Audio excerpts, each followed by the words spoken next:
Welcome back to the Brighter Side of Blue, our worldwide podcast, coming to you live, almost live, from Columbo's Cafe and Tavern in Dogtown, St. Louis. It is the home of the famous thin crust Cibo's Pizza and daily lunch specials, just like your mama used to make.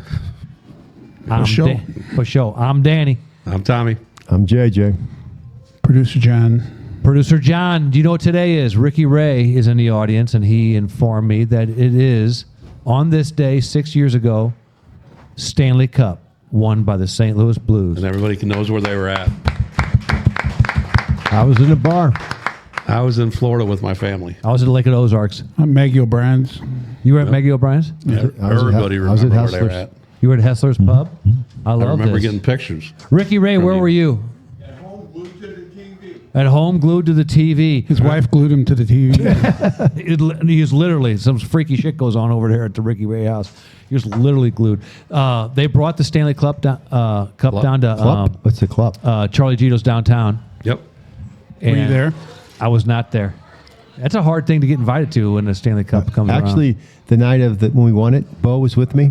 Yeah. And we left Hustlers and went down to Charlie Gito's to hang out and see the crowd. We got to see the people going crazy, riding around, cheering, going nuts. It was cool. Well, there's a relation there with Pat Maroon and the Gitos, correct? Yeah, Right. it's his, God rest his soul, but yeah, that's his Married his son-in-law. granddaughter. Right. Hey, Patrick Welsh got to drink out of the Stanley Cup. Did he really? He's everywhere. Patrick's friend is What was in there? Beer? Bush Bush beer. I love it. Bush beer. It was the best. Patrick's it was, best buddy works for the Blues, so Patrick gets special treatment every once in a while. Yep. That's pretty That cool. was down at Milo's. Yeah, he got 5 hours. He got 5 hours with the cup, and he had it at his mom's house. And he took it to the cemetery where his father was buried. That's Yep. cool. That's cool. Had a That's real moment. cool. Then to his house, and then to Milo's for a private party for 4 hours, and everyone got their pictures taken with it. Had a drink. And they filled it up. Everyone got to drink from it. Cool. You ever see the specials when Boston finally won it? How the fans they went to the father's their father's grave sites.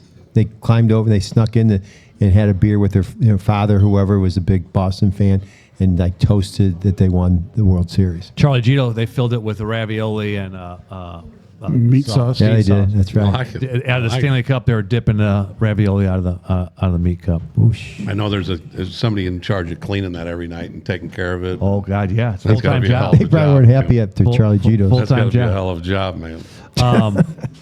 On this day, June, what is it today? I forgot. 12th. On June 12th, today, 1939, the Baseball Hall of Fame opened in Cooperstown, New York, John. All right. Really? Yes.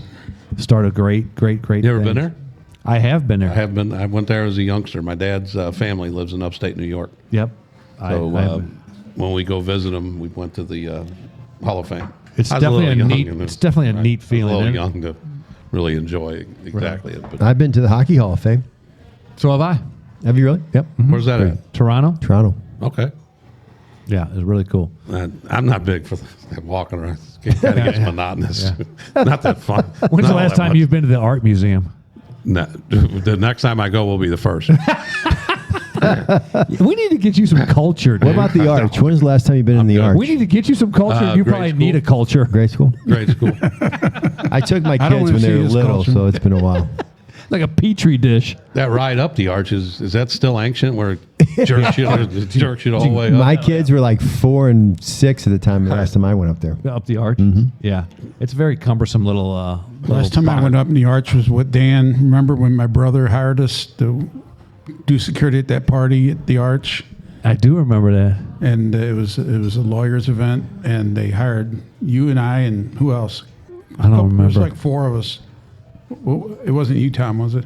But they had a party at night in the bottom part of the Arch, and they wanted us to. They paid us to come work in case like some people. It was supposed to be closed off to the public, but they were afraid some people were going to get in, and we. So anyway, they had a band, and it was a good time, and they fed us and gave us drinks.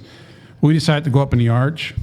Well, we come down, and like assholes got in there and were running them We're up in running there. around. Where were you guys at? We were at the top. They go, we paid you to protect this place. The lawyers had to throw their own Bad guys rowdies out, and we were up in the arch. Security we paid for. I think they're up at the top of the arch. You should have told me you want to get an overview of everything, make sure everything's safe. Yeah, we're checking the grounds out.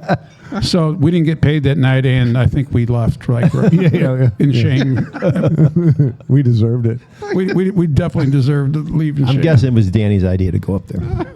No, it wasn't. On this day in So 1987, 1987. Where? the year I started in the police academy, Oh, look at you. Ronald Reagan challenged Mikhail Gorbachev to what, John? Chess. chess game. No. Tear down that wall.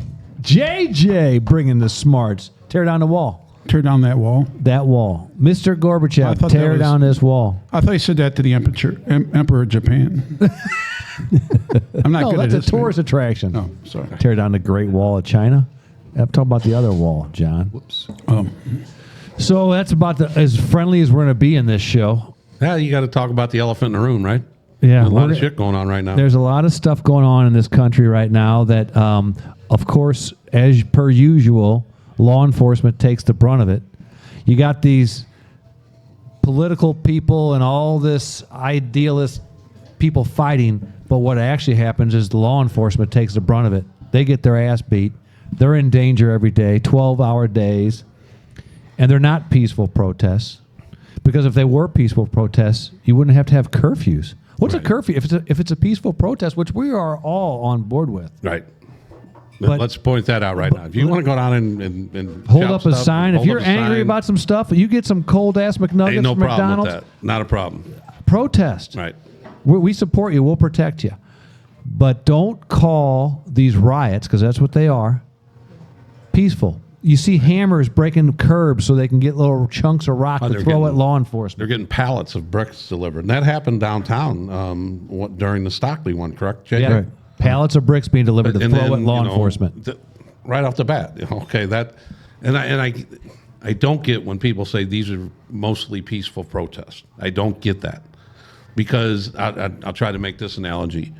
If in your neighborhood, whatever your neighborhood you live in, and if you pull into your driveway, and your neighbor comes out and spits in your face and calls you every bad name in the book, takes a brick, breaks your car window, then throws another brick through your window, and then he goes home. Well, you know that your neighborhood is mostly peaceful, so we should let that guy go because he Yeah. 99% of your neighbors are it's safe. peaceful, so and we're it's going to peaceful. ignore that. Yeah. You know how many people would start doing that when you ignore stuff, when you don't act on something. If you don't lock that guy up, well, another neighbor is going to go, I don't like that one guy down the street. Yeah, there was a politician. I get your analogy. Thank you for that, because there was a politician that said it's a very small area around these federal Doesn't buildings. matter. It's a very small area that's being riotous, and we need a curfew. But you're overreacting because most of the place is safe. That's hogwash. Yeah, you get why do you need a curfew? Yeah, why do you need a curfew? We need all these people. We need all these peaceful people to go home. Well, it's the same politician that was over in Africa when the wildfires were We burning. could say in Los Angeles. Bass and Newsom are just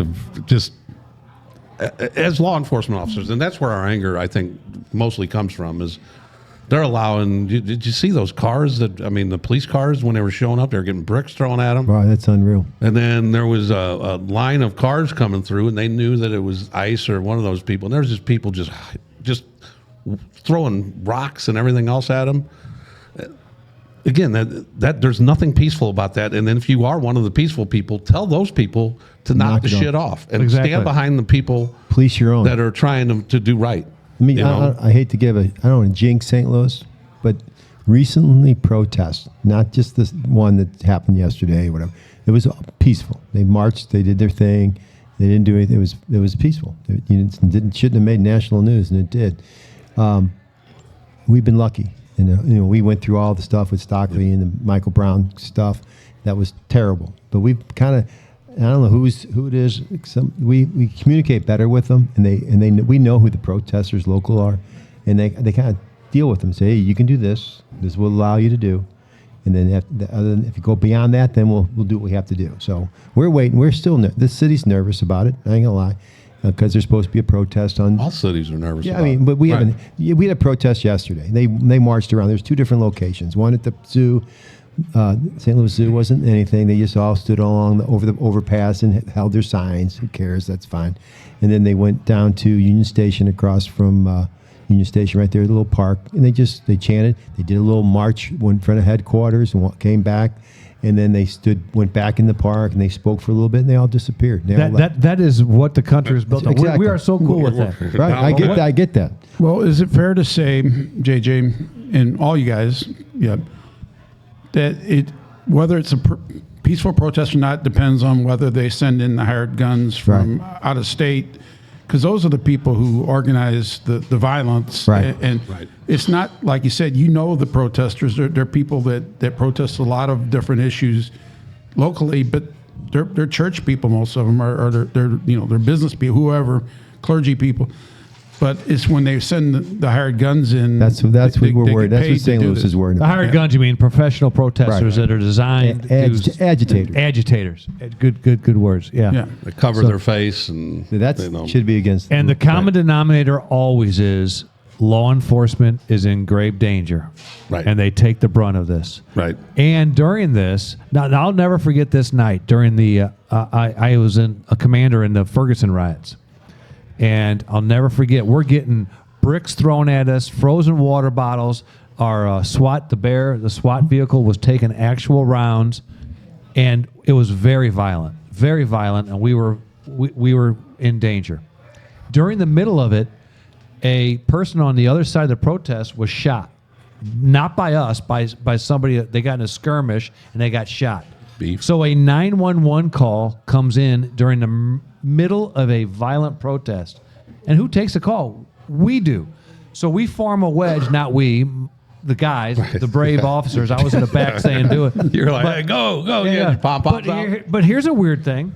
While bricks and everything are coming this way, we formed a wedge and broke through the protest line, got the victim, backed him back out, got him to the hospital.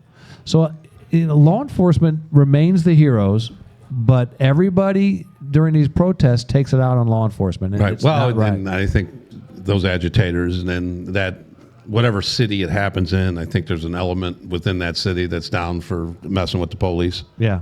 And they show up.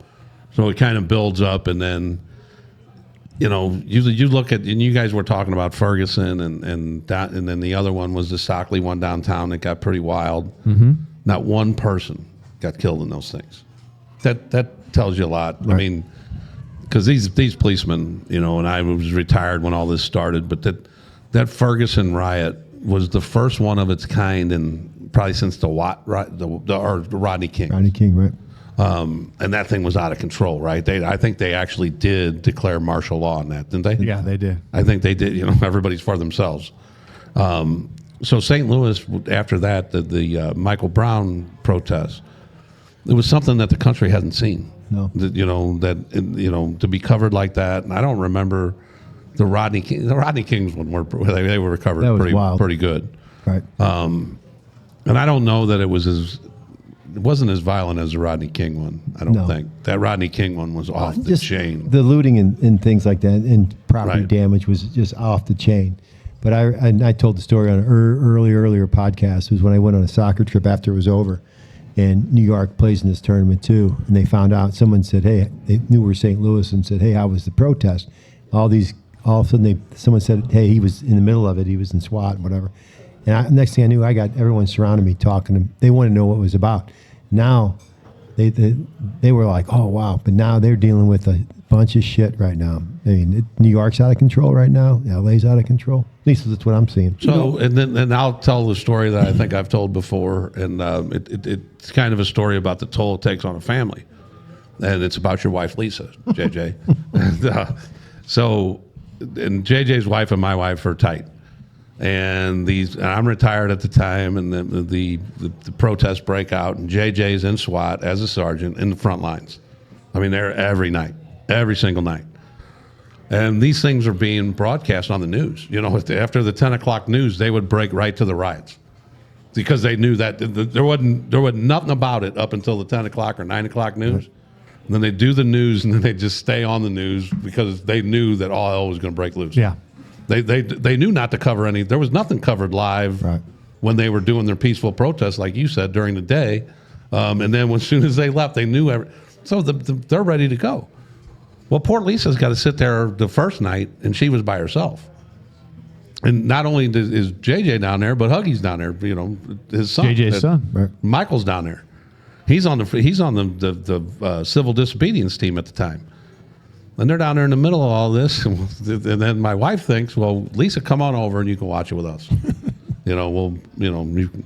So Lisa's. I mean, she was nervous. She wasn't. And so we're boozers, so we're like, okay, let's just have some booze and do this. And well, that wasn't a good idea because as she started boozing, she got more Nervous. anxious. So then I was like, hey, Connie, just keep giving her drinks, and then she'll go to sleep. Jesus. No, Lisa can hang, dude. Lisa can hang. That's not a good idea. She's the leader of the Bad Moms Club in my neighborhood. That was not a Bad good Moms idea. Club. Yeah. The leader of the Bad Moms Club. But no, but just to see the angst in just that one. But how many wives are out there that are in the same position? And they're just watching this. And they don't know exactly where their husband's at, but they know their husband's down there. Right. Or they know their kids down there. You know, there's a lot of mothers and fathers, out there that have their kids. They know their kids down there, and just and watching it on TV. Where's my kid? Right. I'm just watching this stuff. I'm getting PTSD seriously, and I'm getting enraged by these reporters and these politicians that are walking during broad daylight when it is peaceful. Right. We agree at that time at noon it is peaceful, but why aren't you covering and talking about on certain news channels what happens when the sun goes down? Because that's when our officers are in their most danger. Businesses. And businesses are taking a beating. Why aren't you covering it that and being truthful about it? I really feel, obviously, Rodney King was the first incident where it was captured on video and it was released to the public, and it was pure emotion that people caused them the riots to start, I believe. Michael Brown, the visual of him laying in the street, Big enraged people. Right. It was guttural, but I really feel this current situation was contrived by politicians and by certain media people. It was kicked off by them. It wasn't grassroots. It wasn't, this is kind of an insurrection type of a event, because there's a lot of people who don't like what's going on. They don't like, the current administration. They don't like the fact, that the president ran on immigration is probably what got him over the, over the hump. But now that he's doing what he said he was going to do, I think this is a temper tantrum by the other side, and there's real life consequences, because, like you said all along, Dan, the people who are getting hurt aren't the people who are on either side of that. Yeah, they're just people who are showing up for work. And look where they It's start. the law enforcement taking it. Yeah, And look where they start. Where there's probably the most politicians. Can't use that word. I'm sorry. we have to cut that out. They're okay. Sorry. What do you think is wrong with him? Look where they start. They start in L.A., where the politicians down there are kind of down for this kind of stuff. And you look at what's the one, the Droopy's name? Maxine Waters. Oh, wow. She's She's from St. Louis too. Is she? Is she Yeah, really? she grew up here. Yeah. Okay. Okay. Well, Droopy's out there saying, "Oh, this is not a violent protest. This is overreaction." Then you got Nancy Pelosi backing her up. Now, Nancy Pelosi's not Droopy. She got some work done with all that millions she's made. Yeah. She's all tight. Yeah. She's tight. But she's out there saying the same thing. Gavin Newsom's out there saying the same thing. Yeah. How can like you said, do your little battles or whatever, but then you have hundreds of policemen that have to deal with this silliness, and they're trying to make points and get points with their certain people, and I don't know. It's just it's maddening. You have to keep the politicians out of it, because one thing is for sure. Police departments learned from the last protest, and Michael, to get ahead of it, get on top of the story, tell them exactly what's going on. before Michael Brown, we stayed back. We learned from that. You got to get and tell your side of the story. They got their version out, which would end up being all BS. And so that was the biggest mistake. Right, the hands up, don't shoot. Yeah, it was all BS. And then it was Totally 4 untrue. or 5 days before they responded to it. But the police department, the city police department, I got to give them credit. They get on top of it now, and that's you have how to. you do. And then they tell the true version, what's really going on, and it shuts so much stuff Right. down. Yeah. So And that's how we got to do it now. To politicize we have a leader that has seen these riots before, and now he said, let's get ahead of it, and let's send in the National Guard and some Marines, and play a backup role to law enforcement. That's not a political thing. Hey, producer John, you love baseball. If I said to you, hey, your team gets to have 7 outfielders, would you say, okay, I'll take it? You know, that's all we're doing with this National Guard. We're adding backup, and help is on the way. It's on the scene. That's all we're doing. It's preventive. And Yes. we're down, we're talking about California on the border. What if these cartels start coming over and joining the fray? You have to be ready for the worst possible scenario, because you can always send the guardsmen home. Right. And Governor Keogh just activated the Missouri National Guard. I love him, dude. He's Yes. awesome. Yeah. But you remember when Kudos Michael to the Brown governor. happened? Governor Nixon was nowhere to be found. He locked himself in the I governor's can go on a mansion. tantrum on that. Go ahead. let it loose, JJ. We're here. After when the first round of protest, there was a lull. And they knew when A lull. it ended a little bit, but we knew once the verdict came, or once the trial went and all that stuff has come out, it picked up again. We knew it was coming, so we trained. Mobile Reserve, or SWAT, St. Louis City SWAT. We trained with the county. We trained with St. Charles Cities County, Illinois State. We had training days with our bears, with our, so we figured out what's going to happen. We were gonna protect West Florissant again. We didn't want them to burn it down the second time, and so we were all ready. We had been training for months and months, waiting for this day. We were all on standby, and the Governor Nixon, and who was the other? There was another one too. There was there was another politician. McCaskill. No, it was Nixon. He said stand down. He made us stand down. Yes. When they went down and they did the same thing again, and they burnt down. It was unreal. We were there to I know in 100% fact we would have kept that from happening again. Yeah. And it was McCaskill that question. said your military. Oh yeah. vehicles. Yes. Yeah. It was You don't- McCaskill. Yeah, stand Yeah. down with your military. There's a reason why vehicles. they lost their elections. It was disturbing for us because Yeah. Right. we knew we could stop that from these people losing their business. They're starting to build it back up, and they let them go down and burn it down again the second time. You can and tell that's all of us wrong. have the So that's a PTSD great over this. point. It just We feel pisses strongly me off. about It this. pissed me off. Then we were like, "What are they doing? Why aren't they letting us in? Why?" And it's unreal. Thank God we got the governor we have now. Yeah, 100%. And Yeah, kudos to Governor Keogh. Keogh, Yes. absolutely. And as law enforcement people, I think we all agree, we would love to turn our backs and see the National Guard and Marines behind us to have our back. My blood use them pressure's if you up. need them. Use them if you need them. Don't use them if you don't need them. But they're ain't there. gonna hurt to have 'em. It's not going to hurt And to we have 'em. told this story before, but this is one of my favorite stories about the riots in Ferguson. It was that first night when the county was under duress. Right. They had no help. They hadn't called in anybody yet. They didn't know where this thing was going. It was And actually they- the second night, but Yeah, it was its second. They didn't know where this thing was going. The county's handling it themselves, and things got out of control. I mean, way out of control. And now it's too late, right? Now they're calling for help. Now they're waiting for help. right.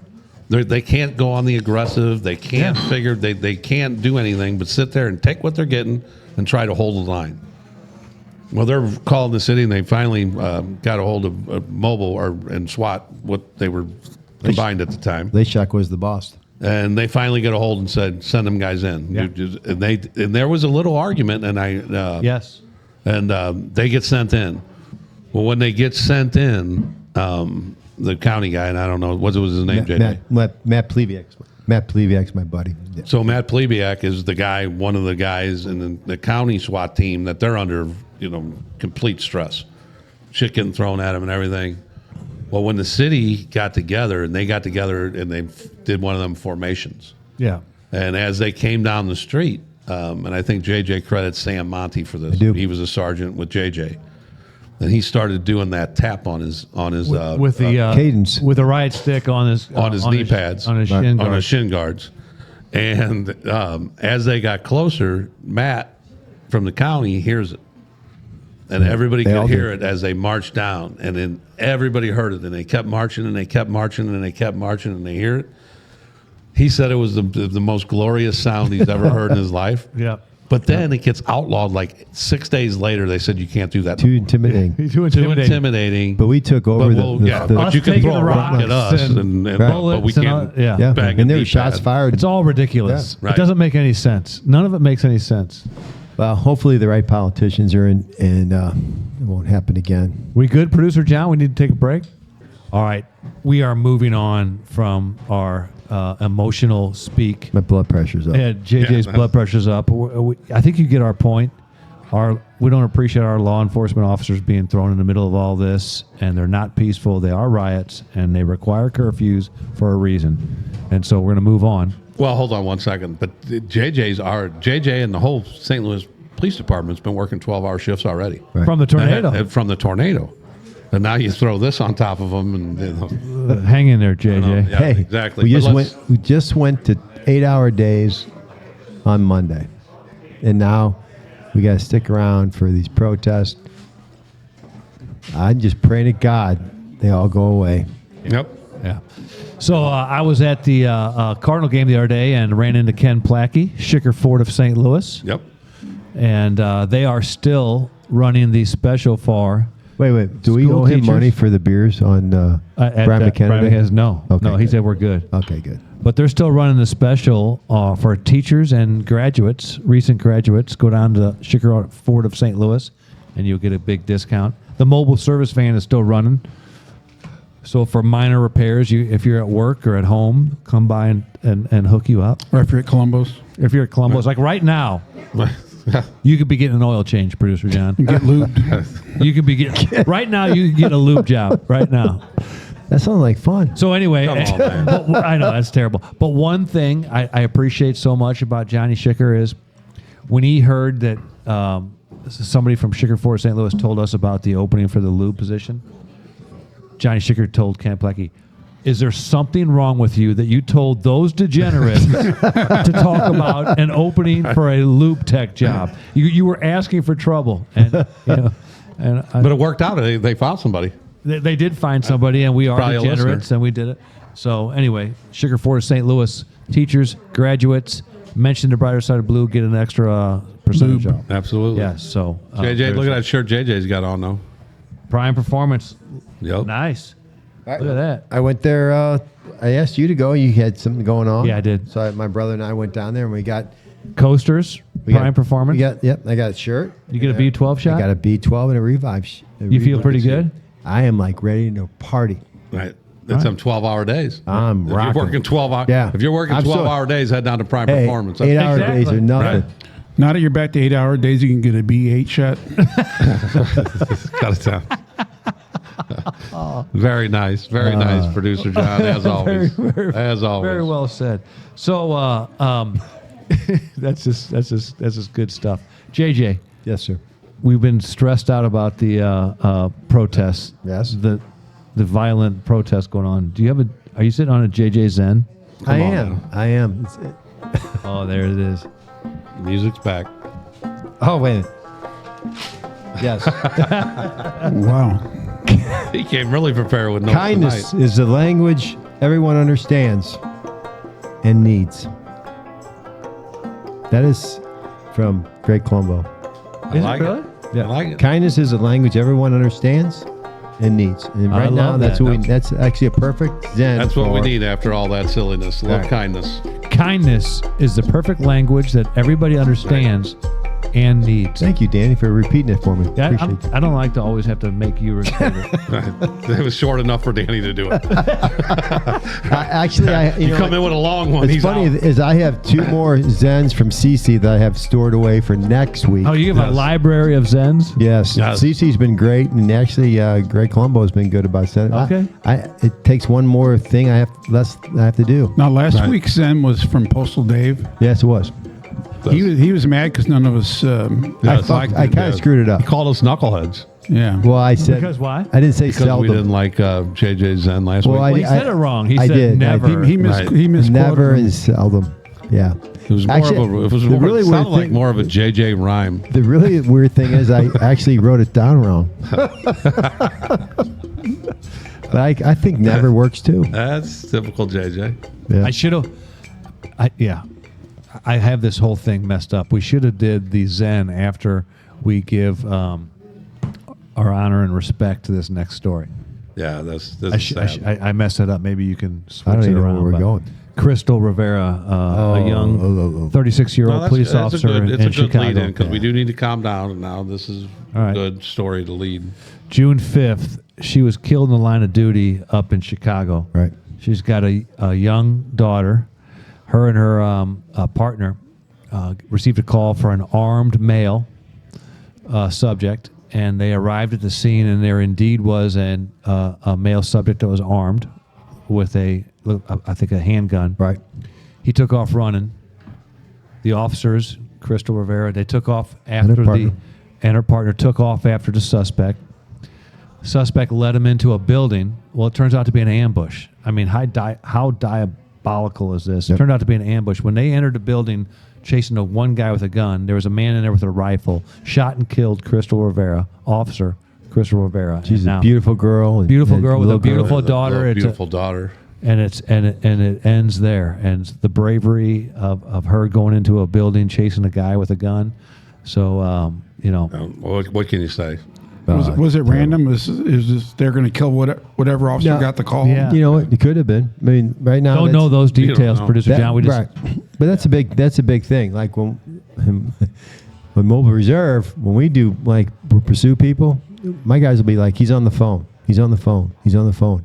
I'm like, and they're calling Right. somebody. They want to keep the pursuit going long enough. They keep circling the block, circling get the That's block. happened in the past where you Yeah. pull up on To a block ambush. and they'll shoot. 100%. Especially And detective cars. most of the time, they're looking for someone to pick them up. They want to ditch the car and then jump in the car and move. So it is what it is. That's the reality we live in now. She's a hero. She was She is. protecting the community, and Yep. she went into a building chasing a bad guy and didn't come out. So That kind of reminds me of a similar story. It's about running, and Jamie didn't get ambushed, but there was a female officer named Jamie Miller in the 3rd District when I Yeah. came on, and Jamie got out, and there was a pursuit, and Jamie jumped out of a car, and there was a pursuit, and the guy ran through the gangway. Well, he knew where the tripwire was, and there was a tripwire at the end of it. He jumped over it. Well, Jamie didn't see it. She ended up hitting that tripwire and breaking her jaw. And then it was just miserable. I remember when she came back and talking to her, and she came back well before she should have, and was talking. You can merrily move her jaw, and that just shows that these there's Some dangerous people out there. what's Diabolical. going on, baby. our respect to Officer Rivera. And, Yeah, and 100%. God bless her and her family, and she was a brave hero. So, Terrible. That was sad. thing. So, producer John, Yes, sir. what Greg Colombo name it? Musings at the microphone by producer John. And it's sponsored by Corby Campbell. Campbell Security Group. Group.com. Get a hold of And Corby. St. Louis Classic Rock.com. Yep. All right. So we got 2 sponsors for this now. Because everybody wants to hear what John's got to And so everybody's waiting with bated breath. Like, subscribe, and share. This is the Grassroots Podcast, and we're growing 77 countries, 38 million people. Let's keep it growing. Like, subscribe, and share. Producer John's Musings at the microphone. You know what is on the front of my mind other than, you have to have a distraction from all the other things that are going on, and the riots and unrest is at the top. But my release and my escape is watching this Edmonton, Florida playoff series. Stanley Cup. You're going hockey. You're going NHL. I mean, I'm a huge hockey fan. We all are. But Right. this playoff has been extra special, and especially Game 3 was an old school. There was 200 penalty minutes. There was goals. There was great saves. And this Sam Bennett for Florida, they isolate on him the camera, and he'll get 5 hits on one shift. And then score at the end of it. It's How much money has that dude made himself? yeah. He's going to be an Sam Bennett. unrestricted free agent. He looked good in a Blues uniform. Yeah, we'll take him. At $10 million a year. You know who else would? Sam's not young. Would be the Rat. Oh, Marchand. Is he, I had a question. Is he a Hall of Famer? Oh, absolutely. Oh yeah. You think? Marchand. Oh yeah, but Yeah. heck yeah. He's a hockey player, dude. That's just he's No, I straight get that. No, I mean he is they're just all fucking got the same mentality. but he is. I mean, he steps up in the playoffs. I mean, he's got. I think what's his goal total for playoff? I think he's one that. He's got like 9, but that's Sam No, Bennett. I'm talking No, overall. like, Oh, yeah. He's No, his career, but his career is longevity too. He doesn't put up like flashy numbers like 100 points. I don't know. He does. He does in the playoffs though. But no, Right, he's I noticed get in you. every game. And whether it's by a goal or by some crazy shit he does, he's noticed in every game he plays. Well, he's kind of like a young Kachuk. Walt or the kid? No, the kid, the Matt, who's playing. They, for the yeah, Panthers. they love. They yeah, antagonize, and they're. I mean, what a great pickup. right. Yeah, they got him at the trade Unreal. deadline. He Unreal. wasn't on anybody's radar screen as being even available. But the Bruins did a sell-off. Florida was genius to make the trade for him. I don't know what they gave up for him, but you put him and Bennett and Matthew Tkachuk, and St. Louis boy. You know, even like that kid that was on the Blues, Mikola. He's a big, tough defenseman. You don't hear his name that much, but he's an integral part of that team. Our buddy Luddy texted that the other night and says, "How about that as a 6th-round pick for the Blues?" Yeah. that Nikola Mikolajov or whatever his name. Yeah, so I really like this Florida team, and they're gritty, and they're just completely under the skin of Edmonton. Yeah, they got Well, him. you know what, Edmonton, they have a superstar. No, I think one of the greatest players ever. Yep. McDavid. You don't ever see another line help him out. It's if he's not on the ice, you don't expect him to score. Yeah. No, you got McDavid, you got Draisaitl, He's a great player, yeah. and 2 of the best players in the league, but they don't have the supporting No, cast. they don't. that I Florida- feel sorry for Florida him. Well, we'll love see it. how- I gotta say this is I'm rooting for Florida. And I that's am 'cause too. of the Kachucks.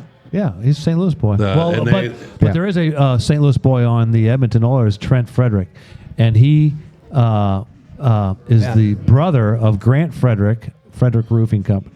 Really? And I Crazy. coached Grant Frederick for the St. Louis Outlaws, and there was a couple times when we didn't have enough players. Trent Frederick would take a few bats when he was a little kid. He was a great little athlete. Yeah, so Bob Frederick and his wife Gay Frederick had they were part of our little Wow.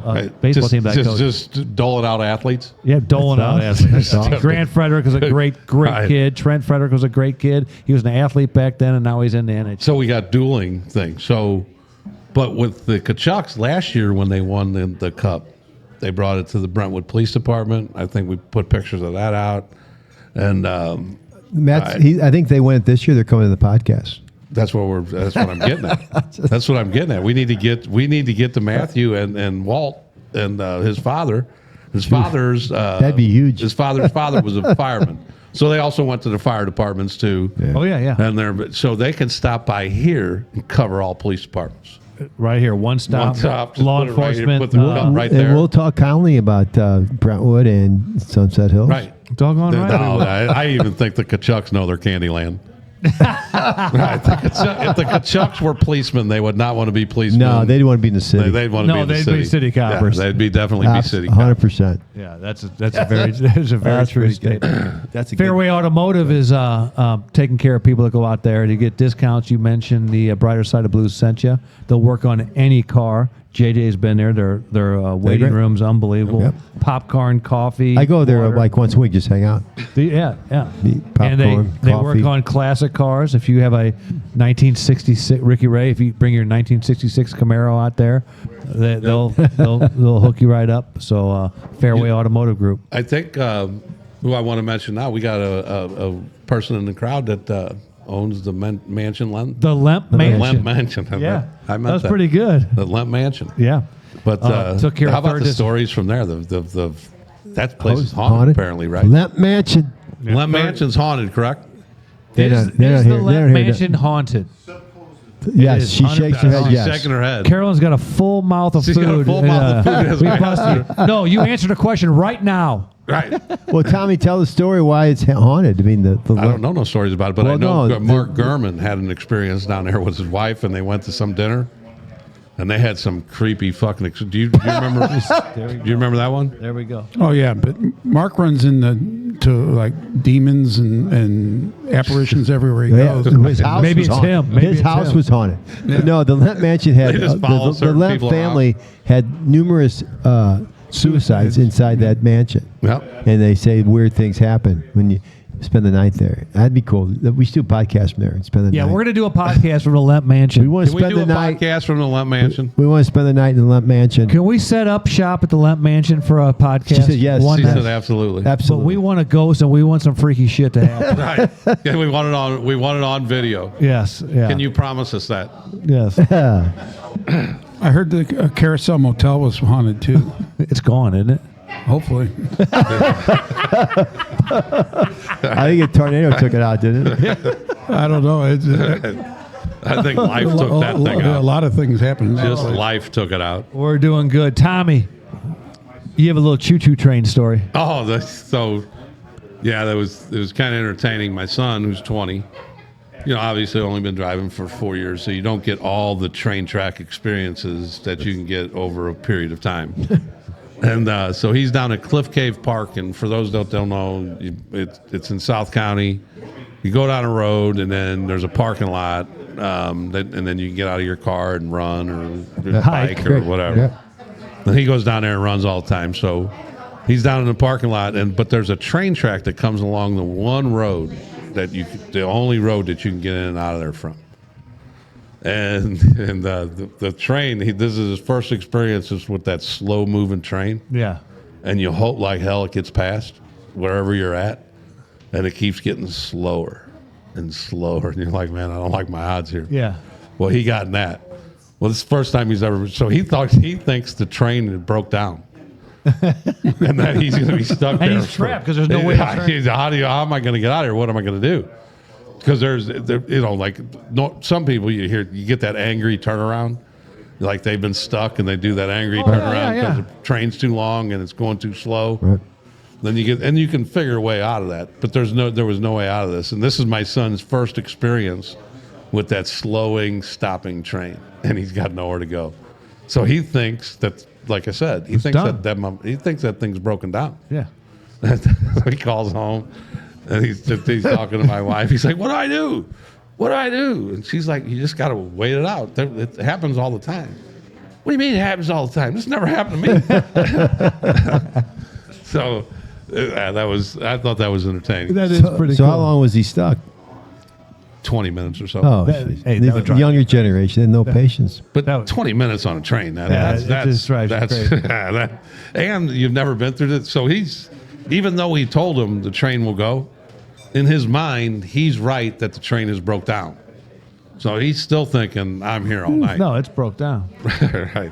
It's all right. You've been fine. You have a pursuit story. Well, Anti-Crime did. That's not last weekend. They chased a car over in Illinois, and it went in St. Clair or whatever, and it was a good pursuit. And the train was coming, the thing came down, and the car that they were pursuing went through, and only one of the police cars went through. So they're like, the rest of them got caught by the train. The rest of them got stuck behind the train, and they're like, we got one guy. So Illinois State, they're the bomb. Yeah. Oh, yeah, they always been. So they called Illinois State, and they advised them already, and they actually showed up on that side of the tracks and helped out, but they ended up getting him. Getting the guy. What was he wanted for? Do you remember? Felony fleeing. I think it was a stolen car, and he was Peaceful protesting. Peaceful protesting. Really nice guy. Felony, peaceful. They had no protesting? reason to stop him, but they did. Hey, Daddy, I But it was know just- you've told this story before on the show, but I think that with the train talk, it's a good time to retell in a good, quick manner the story of Bill Vise and Sergeant Bill Vise. Yes. Okay, really quickly. Sergeant Bill Vise, God rest his soul, he was a bad driver, so I told him he could no longer be in a patrol car. He had to walk footbeat, so he was walking a footbeat by Columbo's right here on Manchester. here. Yeah, right. And he was a diligent footbeat guy. He'd go visit all the businesses and this and that. He's a conscientious fellow. And he was on a footbeat, so it's almost time for relief, and it's time for him to start walking towards the sublet station. He starts walking that way, but there's a train, slow-moving train with flatbeds going by on Manchester, blocking his way to get to the station. Well, the flatbed train was moving so slowly on the Columbo side. Bill says, you know what? I can jump up on this flatbed, walk to the other side of the train, jump down, and go to the station and make relief. I'm out of here. I'm out of here. So he does it. He goes to the train track, gets up on a flatbed, and walks the 12 feet to the other side, and it's like 8 feet, 10 feet down, and now the train's picking up speed. Well, what he's failed to do is analyze before if it's slowing down or speeding up. Speeding up, yes. Right, so he failed to do that analysis. Well, it was speeding up. It was going slow enough at the time he jumped on, but now it's speeding up. So now he's on a flatbed train here across from Columbo's, and he can't figure out how to get off. And it's picking up speed. I think the intersection he was actually at was like Macklin. Yeah. He had made it down to Macklin. Yeah. Or was it right up the street here on Knox? It was Knox. It was Knox. It was Doesn't Knox. make a difference. Yes. But here, he gets on the radio and asks the dispatcher and says, "Dispatcher, I'm stuck on a train and I'm going eastbound. And by the time we could get cars there and get a hold of the railroad, he was across the river in Illinois on the back of a flatbed in full uniform going across the river. Hey, stuck on a train. We finally get the train stopped, send a car over, pick up Sergeant Vise off the train and bring him to make relief. Hey, didn't he once walk in fresh concrete too? Yes. Yeah. That's a whole other story. Yes, yeah. It's a whole other story. I think the first time you told that story was the best is like when you tell the dispatcher, "Hey man, I'm on the train and it's heading. I don't know where we're going. I don't know what train it's on." And when you tell the dispatcher that, there's no checklist of what should we do if if somebody gets on a train and it just gets stuck. There's nobody. So you like right there. You go. Can somebody get a sergeant or somebody? I don't know who we call to get this guy off this train. Correct? 100%. You were at 911. Do you have a plane? No, there's no plan for a footbeat officer stuck on a train. Right. But Bill Vise was a conscientious officer, and he didn't put in for overtime. Did you for his train ride? Did you make him a training officer after that? That's good. Producer John. You missed that the first time you told the story. Yeah. But if that was me, I would have called in and said, "Hey, I got an emergency at home. I got to go home. I'm just gonna see you tomorrow." And I just rode that train to wherever. As far as it goes. I'd have called it for a DH the next day. He's supposed to make relief. I know, but I'd say I'd be calling me like, "Hey, I can't make relief. I gotta go. I got emergency at home. My dog is dying or something." And I would just rode that train to wherever it went. Unbelievable. That'd been funny though if his radio didn't work and then he would have had to get off the train and found a westbound train to come back. Actually, after you told that story, Joe Burgoon came in and we were talking to him, and he was saying that somebody had fell asleep on a train. Well, no, what they did was it was a beat copper. It worked down around the Greyhound station, and it was winter and it was freezing. So these coppers would get on the Greyhound because it was warming up. Yeah. And they'd warm up and take a little nap, and the copper just fell asleep, and he woke up and he was over in Illinois. He was in Alton when he finally woke up. This is when they didn't have radios and shit. Oh yeah, you were just done. Oh my God, those are classic. Just knock on the nearest door. So Tommy, this show was going to be an opening to Colonel Leishock and his undercover stories. Right.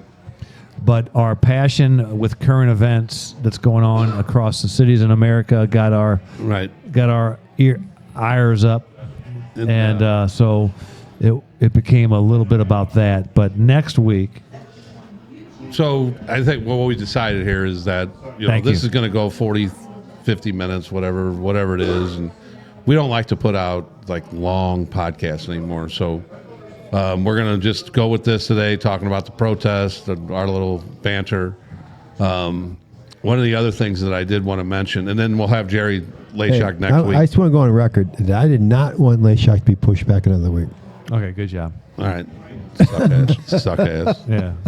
But Jersey agent. one of the other things I want to mention is we're trying to go live again, and first attempt will be with myself and Joe Cronin and Archie Shaw and Eric Lanham, and we're going to do the BMF question and answer Thursday night at 7:00. All right. Live. So this coming Thursday night, you're not a fan of you. No, I'm Danny has no very trust in afraid. that. No. All right, but we're going to do it 7:00 Thursday night, and then you can type in. We're allowing people to ask us questions, and because between the four of us, we do have a vast knowledge of the BMF, and we'll see how that goes. And if that goes good, then Where do people tune in at? YouTube. Go to YouTube, and then we're gonna. The last episode will be about Cuffy, which is Dion Gatling, and he's got a current beef going on with Current? the one of the main guys of BMF, which is Michi, Demetrius Flanori, and so we're going to give our opinions. There's a beef going on whether Michi snitched on Cuffy, and Cuffy ends up going to jail here in a case from St. Louis that they got from Atlanta. So there's all kinds of twists and turns in this thing, and there's a treacherous gal involved, and All right. so it'll be good. So we're going to go live on that, and then there's 2 murders involved in that case that were pretty interesting.